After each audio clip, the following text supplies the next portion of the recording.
Kantor Bea Cukai Denpasar melakukan pencanangan zona integritas menuju kantor berpredikat wilayah birokrasi bersih dan melayani atau WBBM, serta pemusnahan BBM atas barang hasil penindakan periode 2019-2020. Pencanangan WBBM ini sebagai wujud menjadikan kantor Bea Cukai Denpasar institusi yang bersih, akuntabel, birokrasi yang efektif dan efisien, serta berkinerja tinggi dalam pelayanan serta pengawasan. Pencanangan zona integritas menuju kantor berpredikat wilayah birokrasi bersih dan melayani dihadiri oleh jajaran Bea Cukai Denpasar, perwakilan dari Polda Bali, Polresta Denpasar, dan Lanal Denpasar, Ombudsman Provinsi Bali, maupun Badan Statistik. Kegiatan juga dilaksanakan secara daring.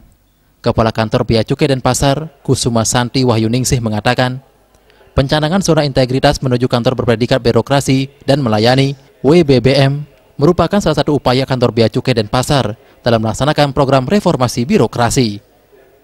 Bea Cukai Denpasar sejak 2019 telah ditetapkan sebagai kantor dengan predikat wilayah bebas dari korupsi (WBK). Namun keberhasilan tersebut tidak menurunkan semangat kantor Bea Cukai Denpasar dalam melakukan pembangunan zona integritas WBBM melalui aplikasi SIMADE dan SIPERBAN yang dapat di-download melalui Play Store. Di masa pandemi COVID-19 ini, kantor Bea Cukai Denpasar telah melaksanakan tugas dalam bidang pelayanan dan pengawasan. Bahkan Bea Cukai berhasil melaksanakan ekspor komoditi Bali ke berbagai negara, seperti ekspor manggis, buncis, karang hias, dan kakao.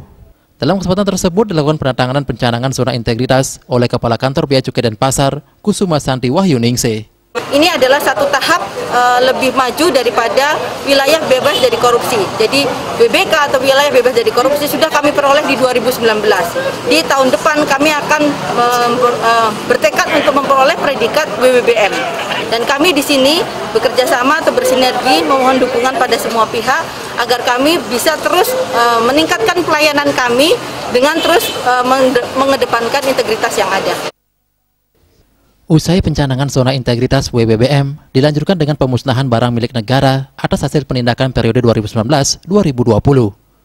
Barang tersebut didapat melalui giat operasi pasar terhadap produk hasil tembakau, hasil pengolahan tembakau, minuman mengandung etil alkohol ilegal, serta penindakan terhadap barang kiriman dari luar negeri yang dikategorikan barang terlarang.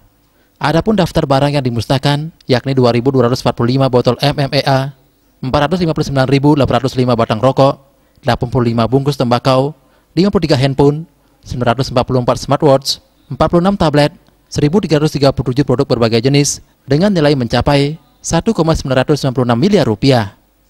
Pemusnahan atas BMN ini dilakukan dengan cara dibakar, dipotong, dipecahkan, dituangkan, dan ditimbun dalam tanah. Kami melakukan tindakan pengawasan dan ini adalah hasil dari sinergi kami semua di sini. Sebagian besar yang kami dapatkan di sini memang dari operasi pasar. Yang kami harapkan di sini memang kita ingin menyampaikan bahwa hukum tetap harus ditegakkan dengan dalam kondisi apapun, walaupun pandemi COVID-19 pada saat ini. Raiswantara, Bali TV.